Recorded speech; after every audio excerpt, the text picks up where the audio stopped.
அனைவருக்குமே வணக்கம். சற்று முன் கிடைத்திருக்கக்கூடிய ஒரு மிக மிக முக்கியமான செய்தி ஒன்று வெளியாகி உள்ளது.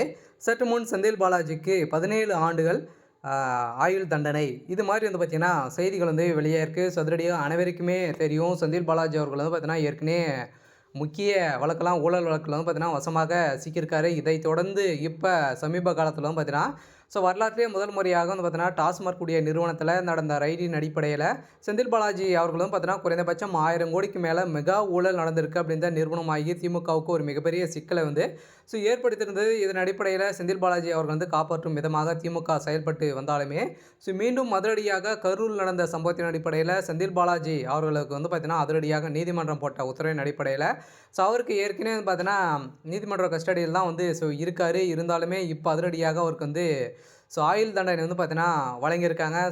செந்தில் பாலாஜி அவருக்கு 17 ஆண்டுகள் ஆயுள் தண்டனை வழங்க போகிறதாக ஒரு தகவல் வந்து வெளியாயிருக்கு. பார்த்தீங்கன்னா கருண் சம்பவத்தின் அடிப்படையில் செந்தில் பாலாஜியுடைய அரசியல் வாழ்க்கைக்கே ஒரு மிகப்பெரிய முற்றுப்புள்ளி வைக்கும் விதத்தில் வந்திருக்கு. இதை பற்றி இந்த வீடியோவில் நம்ம முழுமையாக பார்க்கலாம். அதுக்கு முன்னாடி நம்ம சேனலுக்கு வந்து இப்போ தான் நீங்கள் முதல் முறையாக வந்திருக்கீங்க அப்படின்னா மறக்காமல் நம்மளுடைய சேனலை சப்ஸ்கிரைப் பண்ணி சப்போர்ட் பண்ணுங்கள். வாங்க வீடியோக்குள்ளே போகலாம்.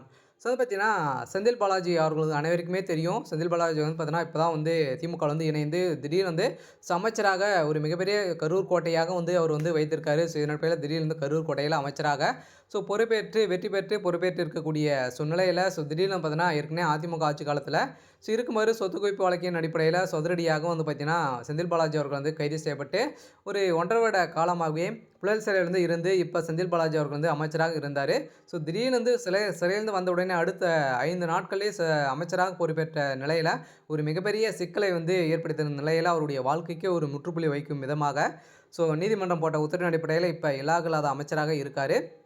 இதைத் தொடர்ந்து கரூர் வழக்கில் வந்து பார்த்தீங்கன்னா அதிரடியாக கரூர்லேருந்து விஜய் அவர்கள் வந்து பிரச்சாரத்தில் வந்து ஈடுபட்டும் போது செந்தில் பாலாஜி அவர்கள் தான் வந்து கூலிப்படையை இறக்கி இது மாதிரி சம்பவங்களை வந்து செய்ய வச்சிருக்காரு அப்படின்ற மாதிரி வந்து பார்த்தீங்கன்னா குற்றச்சாட்டுகளும் நிறைய ஆதாரங்களும் வந்து சிக்கியிருக்கு. பார்த்தீங்கன்னா திமுகவுடைய தலைமுகம் செய்த சம்பவத்தின் அடிப்படையில் செந்தில் பாலாஜியுடைய வாழ்க்கையே முடியக்கூடிய அளவிற்கு இப்போ சம்பவம் வந்து பார்த்தீங்கன்னா இப்போ நடந்திருக்கு. இந்த சம்பவத்தின் அடிப்படையில் செந்தில் பாலாஜி அவர்களுக்கு 17 ஆண்டு சிறை தண்டனை விதிக்க போகிறதாகவும் பரபரப்பான ஒரு தகவல் வந்து பார்த்தீங்கன்னா வெளியாகி வருது.